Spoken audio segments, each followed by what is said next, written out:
गुरु पूर्णिमा की पौराणिक कथा। भारतीय संस्कृति में गुरु का स्थान अत्यंत उच्च माना गया है। गुरु केवल ज्ञान की प्रदाता ही नहीं बल्कि शिष्य के जीवन को दिशा देने वाला मार्गदर्शक होता है। गुरु पूर्णिमा एक ऐसा पर्व है जो गुरु की महिमा का उत्सव है और यह पर्व आषाढ़ मास की पूर्णिमा को मनाया जाता है। इस दिन वेद व्यास जी का जन्म हुआ था, जिन्होंने वेदों का संकलन किया और महाभारत की रचना की और पुराणों की रचना भी में बहुत बड़ा योगदान उनका रहा। उन्हें आदि गुरु माना जाता है और उनकी स्मृति में गुरु पूर्णिमा का यह पर्व बड़े हर्ष और उल्लास के साथ मनाया जाता है। गुरु पूर्णिमा की एक पौराणिक कथा के अनुसार बहुत प्राचीन काल की बात है। हिमालय की तराइयों में एक तपस्वी ऋषि तप में लीन थे। वे कोई साधारण ऋषि नहीं थे, साधारण व्यक्ति नहीं थे। वे वेद व्यास थे, जिन्होंने वेदों का विभाजन कर 4 भागों में संकलन किया: ऋग्वेद, यजुर्वेद, सामवेद और अर्थवेद। उनके इस योगदान के कारण उन्हें वेदव्यास कहा गया। व्यास जी की माता का नाम सत्यवती और महर्षि पराशर के पुत्र थे। वो बचपन से ही उनमें विलक्षण बुद्धि थी, विलक्षण प्रतिभाओं के वो धनी थे। उन्होंने वेदों का गहन अध्ययन किया और देखा कि सामान्य जन के लिए उन्हें समझाना बहुत कठिन है। तब उन्होंने वेदों को अलग अलग वर्गों में बांटकर सरल रूप से प्रस्तुत किया ताकि हर वर्ग के लोग उन्हें समझ सकें। और महान कार्य के लिए उन्होंने कई शिष्यों को ज्ञान प्रदान किया, जिनमें उन्हें एक उनके प्रसिद्ध शिष्य भी थे, पैठीनसी, जो बाद में स्वयं महान आचार्य बने। वेद व्यास ने न केवल वेदों का विभाजन किया बल्कि महाभारत जैसा अद्वितीय ग्रंथ भी रचा, जो संसार का सबसे महाकाव्य माना गया। इसके जीवन में प्रत्येक भाव धर्म, अधर्म और नीति, राजनीति, भक्ति, प्रेम, युद्ध और संयम सभी का समावेश है। साथ ही उन्होंने 18 पुराणों की भी रचना की थी। ऐसे महान ज्ञान के स्रोत वेद व्यास का जन्म आषाढ़ मास की पूर्णिमा को हुआ था। इसलिए इसी दिन वेद व्यास के जन्मदिन पूर्णिमा को गुरु पूर्णिमा के रूप में मनाया जाता है। गुरु पूर्णिमा केवल वेद व्यास के जन्मदिन का उत्सव ही नहीं बल्कि यह दिन हर उस व्यक्ति के लिए आधार प्रकट करने का दिन है, जिनमें हमें जीवन की सही राह दिखाई देती है, चाहे वह स्कूल में पढ़ाने वाले शिक्षक हों, आध्यात्मिक गुरु हों या जीवन के कठिन समय में मार्ग दिखाने वाले माता पिता हों। गुरु ब्रह्मा गुरु विष्णु गुरु देवो महेश्वरा, गुरु श्री साक्षात परम ब्रह्म तस्मै श्री गुरुदेव नमः। अर्थात गुरु ही ब्रह्मा हैं जो निर्माण करते हैं, गुरु ही विष्णु हैं जो पालन करते हैं, पालनहार हैं, और गुरु ही शिव हैं जो अज्ञान का नाश करते हैं। गुरु स्वयं परम ब्रह्म हैं, उन्हें नमस्कार है। पुराने समय में एक बालक अपने माता पिता के साथ में आश्रम गया। वह गुरु से दीक्षा लेना चाहता था। गुरु ने उसे देखते ही पहचान लिया और यह बालक विशेष उन्होंने बालक से कहा, यदि तुम शिष्य बनना चाहते हो तो सबसे पहले जंगल में सूखी लकड़ियाँ लाओ। बालक चला गया। कई दिन तक जंगल में विचरता रहा, घूमता रहा। वर्षा ऋतु आरंभ हो गई थी, लेकिन वह बालक नहीं लौटा। गुरु सोचने लगे कि शायद वह हार गया। फिर एक दिन भीगे वस्त्रों में कंधे पर लकड़ियों का गट्ठर लटकाए हुए वह बालक वापस लौटा। उसने कहा, गुरुदेव, बारिश में सूखी लकड़ियाँ ढूंढना कठिन था, लेकिन आपने जो आदेश दिया था वह मेरे लिए वचन था। गुरु मुस्कुराए और कहा, तुम योग्य शिष्य हो, तुमने बड़ा कार्य किया है। कोई यह यज्ञ नहीं है, क्योंकि तुमने आज्ञा का पालन करते हुए तप किया है। अब मैं तुम्हें वह ज्ञान दूंगा जो वर्षों तक साधना बन जाएगा। यह बालक आगे चल के महान ऋषि बने, जिसने समाज का अज्ञान मिटाया, समाज को ज्ञान दिया। यह कथा बताती है कि सच्चे गुरु को पहचानने के लिए शिष्य की श्रद्धा, धैर्य और सेवा की भावना होनी चाहिए। गुरु पूर्णिमा का महत्व आज के युग में, जहाँ डिजिटल ज्ञान, स्पेशल मीडिया और तेजी से बदलती हुई दुनिया का प्रभाव है, वहाँ गुरु का स्थान सर्वोपरि है। वह उसका स्वरूप बदल गया है। आज शिक्षक, कोच, मेंटर, काउंसलर, यहाँ तक कि किसी किताब या अनुभव से मिला कोई प्रेरणात्मक मार्गदर्शन भी गुरु के समान होता है। यह गुरु पूर्णिमा का पर्व हमें रुक कर यह सोचने का अवसर देता है कि हमें किसने सिखाया, संभाला और जीवन में आगे बढ़ने की प्रेरणा दी। यह दिन आभार व्यक्त करने का दिन है। गुरु पूर्णिमा केवल एक पर्व ही नहीं, बल्कि यह स्मृति है उस प्रकाश की जो अज्ञान से अंधकार को दूर करती है। और यह श्रद्धा, यह वह भाव जो झुकना सिखाता है, और जहाँ झुकना आता है वहीं से सीखने की शुरुआत होती है। गुरु की महिमा को वर्णन करना बहुत ही मुश्किल है। इस दिन हमने अपने गुरु जगत गुरु रामभद्राचार्य जी का पूजन किया। जगत गुरु रामभद्राचार्य जी एक प्रसिद्ध हिंदू धार्मिक संत और विद्वान हैं। उनका जन्म 14 जनवरी 1950 को उत्तर प्रदेश के जौनपुर जिले में हुआ था। वे 22 भाषाओं के ज्ञाता हैं और 80 से अधिक ग्रंथों की उन्होंने रचना की है। वे चित्रकूट में स्थित तुलसी पीठ के संस्थापक हैं और रामानंदाचार्य संप्रदाय के जगत गुरु हैं। जगत गुरु रामभद्राचार्य जी का जन्म मकर संक्रांति 14 जनवरी 1950 को हुआ था। उनका जन्म गिरधर मिश्रा जी के यहाँ हुआ था।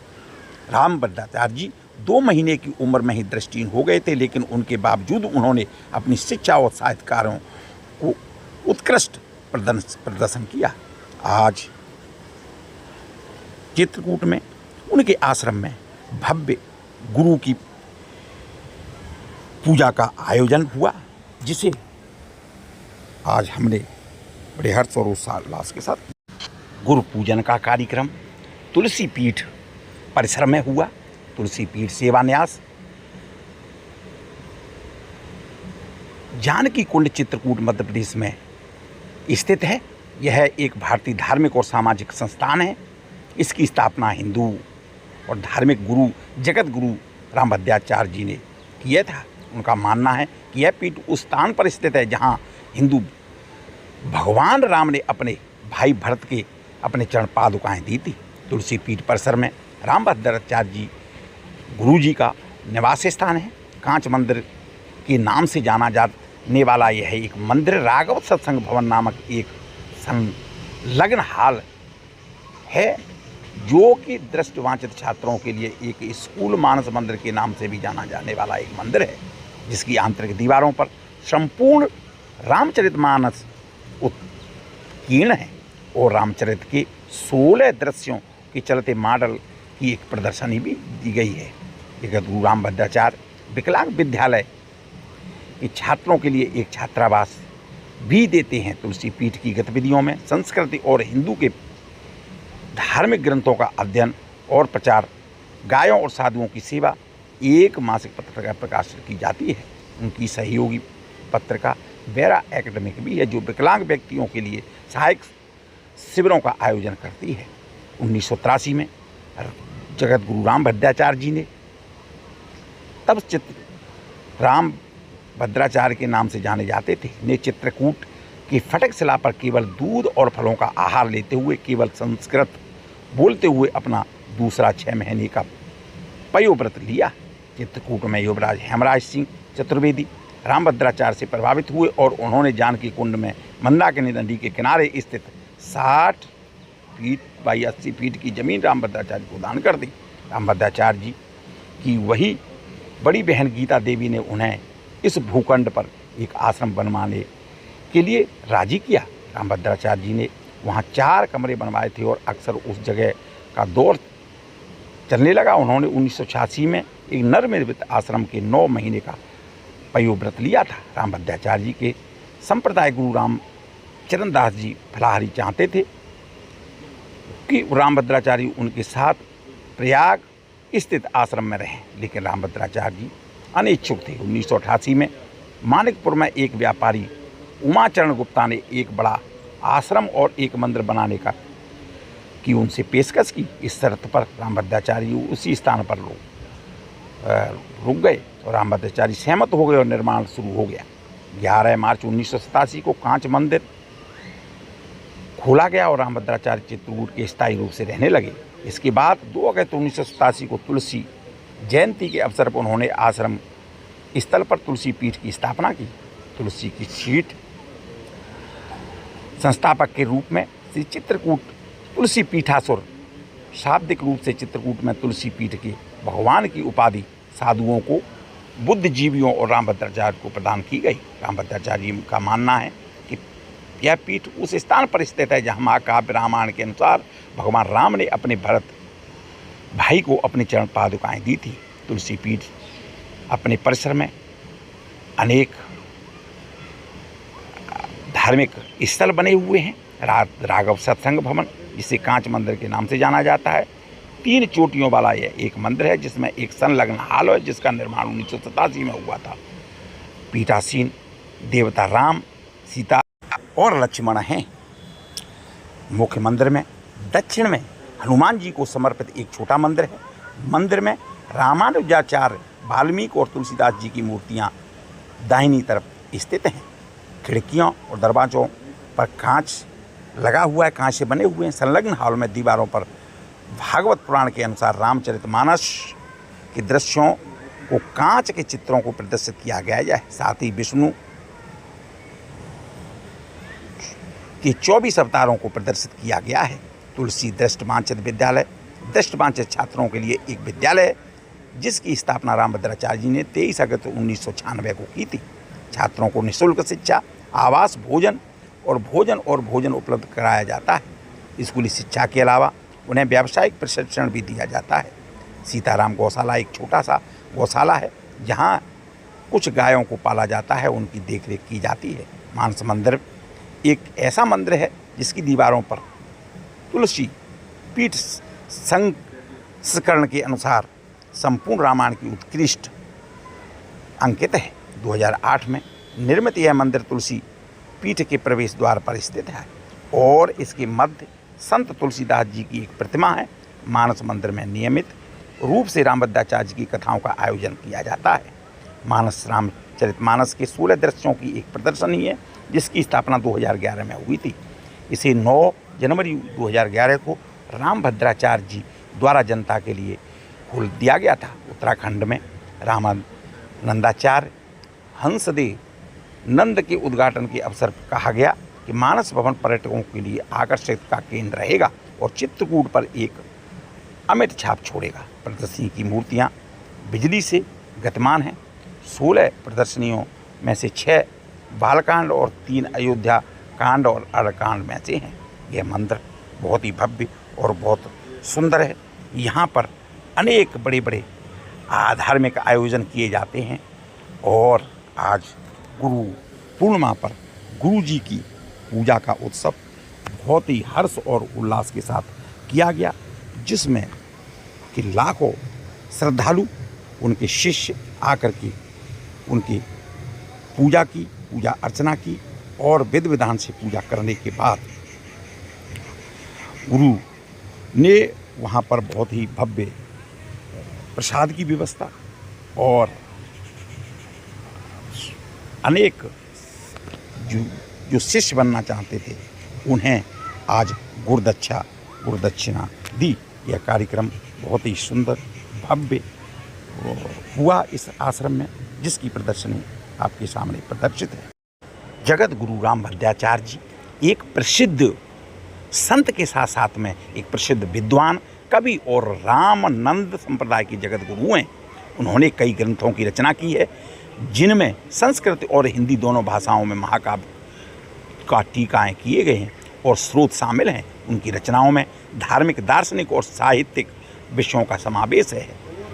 कुछ प्रमुख रचनाओं के बारे में हम जानेंगे। श्री भार्गव राघवियम यह एक संस्कृत महाकाव्य है जो दो राम परशुराम और राम के जीवन पर आधारित है। इसमें 2121 श्लोक हैं और 21 सर्गों में विभाजित किया गया है। इस रचना के लिए 2005 में साहित्य अकादमी पुरस्कार से उन्हें सम्मानित किया गया था। अष्टावक्र यह एक हिंदी महाकाव्य है जो ऋषि अष्टावक्र के जीवन पर आधारित है। इसमें 864 पद हैं और 8 सर्गों में विभाजित है। अरुंधति यह एक हिंदी महाकाव्य है जो ऋषि वशिष्ठ और अरुंधति के जीवन पर आधारित है। इसमें 2279 पद हैं और 15 सर्गों में विभाजित है। प्रस्थानयत्री एवं श्री रागम कृपा भाष्यम यह ब्रह्मसूत्र भगवत गीता और 11 उपनिषदों का संस्कृत टीका है। नारद भक्ति सूत्र एवं राग भाष्यम यह 1991 में लिखी गई संस्कृत टीका है। श्री राम सीताराम सुप्रभातम यह एक संस्कृत शुभरात काव्य है जिसमें 40 श्लोक हैं। गीता प्रेस गोरखपुर से प्रकाशित अनेक स्रोत आरती और 40 उन्होंने लिखे हैं, उनकी रचना की है। जगद्गुरु रामभद्राचार्य जी ने प्रस्थानयत्री ब्रह्मसूत्र भगवत गीता और 11 उपनिषदों पर संस्कृत टीकाएँ लिखी गए हैं जिन्हें श्री राघव कृष्णा भाष्यम कहा जाता है। उनके राम नंद संप्रदाय की प्रस्थान यत्री पर संस्कृत टीकाएँ लिखने की परंपरा को पुनर्जीवित किया गया है। उन्होंने विकलांग छात्रों के लिए जगद्गुरु रामभद्राचार्य विकलांग विश्वविद्यालय की स्थापना की गई है। उन्होंने तुलसी पीठ की भी स्थापना की थी जो अध्यात्म और समाज की सेवा के लिए समर्पित है। उन्होंने विकलांग सेवा संघ के माध्यम से विकलांगों के कल्याण के लिए कई कार्यक्रम शुरू किए गए हैं। रामभद्राचार्य जी की रचनाएं न केवल साहित्यिक दृष्टि से महत्व रखती हैं बल्कि धार्मिक दार्शनिक और सामाजिक दृष्टिकोण से भी बहुत महत्वपूर्ण है। उनकी रचनाएं ज्ञान भक्ति और वैराग्य का संदेश देते हैं। ऐसे महान संत जगतगुरु श्री रामभद्राचार्य जी को सत सत नमन। उनके कार्यक्रम में सम्मिलित होकर उनकी आज गुरु पूजा करके हम कृतकृत्य हो गए और यह गुरु परंपरा अनेक साल पुरानी चली आ रही है जो प्रत्येक शिष्य अपने गुरु का इस दिन पूजन करता है और उनसे आशीर्वाद प्राप्त करता है। वही आज हमने तुलसी पीठ परिसर में जगतगुरु रामभद्राचार्य जी हमारे गुरु की पूजा विधि विधान से की और उनसे आशीर्वाद प्राप्त किया। प्रभु दर्शन चैनल आध्यात्मिक सनातन धर्म का विश्वासवंत चैनल प्रभु दर्शन चैनल।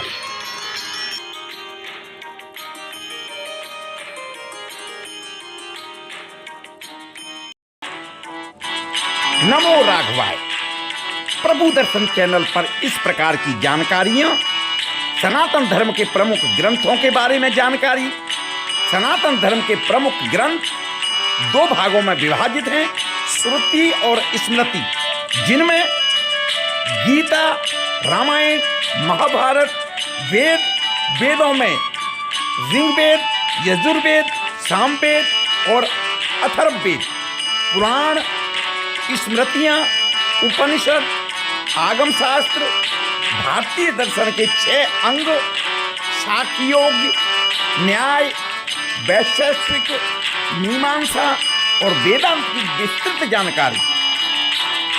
सनातन धर्म के महत्वपूर्ण त्योहार और उत्सव व व्रतों की जानकारी व उनकी पौराणिक कथाएं, धार्मिक स्थल, तीर्थ स्थल, आध्यात्मिक स्थल व मंदिरों की संपूर्ण जानकारी के लिए देखते रहिए प्रभु दर्शन चैनल। यदि आप पहली बार देख रहे हैं तो आपसे अनुरोध है कि चैनल को लाइक करें, सब्सक्राइब करें, स्वयं श्रवण करें, लोगों को भेजें और सनातन धर्म को आगे बढ़ाने में, सनातन धर्म के प्रचार प्रसार में मेरा भरपूर सहयोग करें। नमो राधे।